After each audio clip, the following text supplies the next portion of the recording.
All right, cozy up, friends. Tartan blankets out, mugs full. And today, Oliver's taking us straight to the Highlands.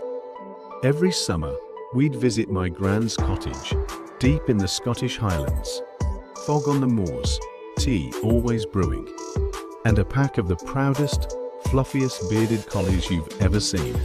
Bearded collies and bagpipes? That's it. I'm moving in.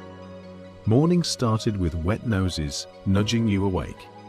One on your cheek, another thumping your knee, and somewhere, faintly, bagpipes humming from the porch. Gran always said a home wasn't complete without muddy boots and wagging tails by the door. And every one of her dogs. They wore clan tartan scarves, hand-stitched, worn with absolute pride. Little plaid warriors. They had titles too. Sir Fergus the Fluffy, Lady Willow of Glen Glen, Chief Biscuit Monitor, who took his job very seriously, by the way. I desperately need a chief biscuit monitor at my house. I'll never forget Fergus dragging his scarf proudly down the village lane, head high, tail wagging like he was leading a parade. I can see it. The mist on the hills, strong dogs running ahead. It's beautiful how the pets our grandparents loved shape the way we love now. Every time I hear bagpipes, I don't just hear music. I hear Callum the Brave, howling along with perfect Highland pride. Traditions aren't just passed down. They trot beside us, muddy paws and all. And a tartan scarf, if you're lucky. Aye, dignity and fluff, both Highland virtues. And speaking of traditions, next, Ava's taking us to her childhood farm in Kenya, where every animal had a name, and every name carried a story. Welcome back, friends. Today, we're weaving a tapestry of paw prints, stories, and heritage. And at the center of it all, family, heart, and a whole lot of fur. Let's follow the trails pets leave across cultures and across time. In the Highlands, dogs weren't just helpers. They were family. They guarded the flocks, herded the sheep, and stood proudly in clan portraits right beside the lairds and ladies. Matching tartan scarves, naturally. Of course, the bearded collies, the deerhounds. They wore their heritage like armor. Even today, at Highland Games, you'll see them tails high, kilts flapping nearby. And in Kenya, dogs aren't named Fluffy or Spot. They're called Baraka Blessing, Simba Lion. Each name means something. They're seen, truly seen, for courage, for loyalty, for heart. Exactly. Animals aren't separate from the culture. They're stitched into the fabric of family. And it's like that all over the world. In Japan, pets are blessed at New Year's. In Hungary, they join name day celebrations. In Mexico, they guide loved ones home during Dia de los Muertos. They're family, in every sense of the word.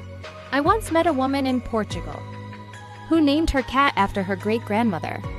She said this cat holds her softness. I've never forgotten that. Legacy isn't just bloodlines. It's paw prints. It's names whispered with affection. When we include pets in our stories, we build bridges between the past, the present, and each other.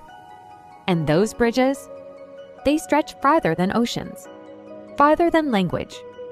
Whether they wore tartan, guarded goats, or napped under altars, pets have always stood beside us.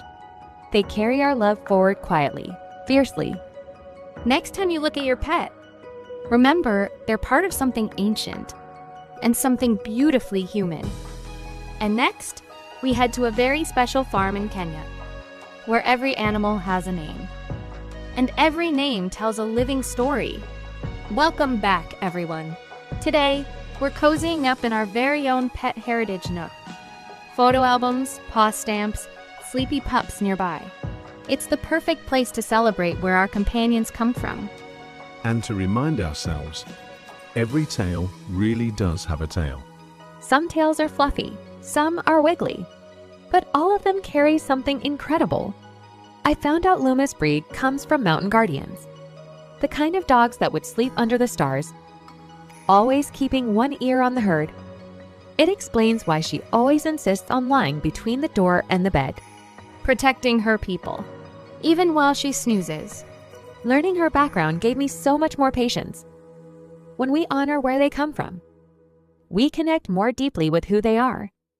Turns out, Digby's ancestors were sheepdogs. And once you know that, you can't unsee it.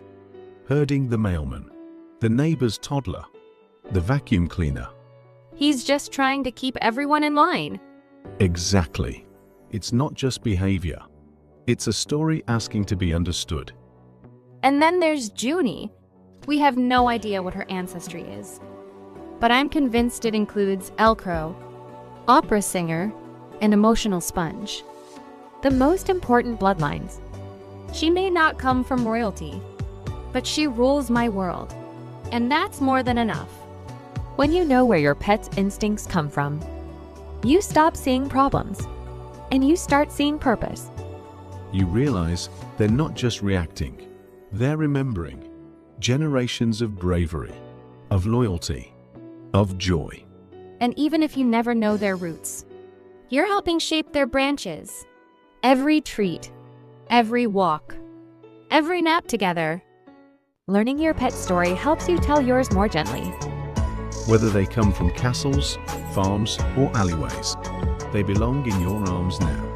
And that's the most powerful heritage of all. And next, we journey to Ava's childhood farm in Kenya, where every animal had a name. And every name carried meaning, history, and heart.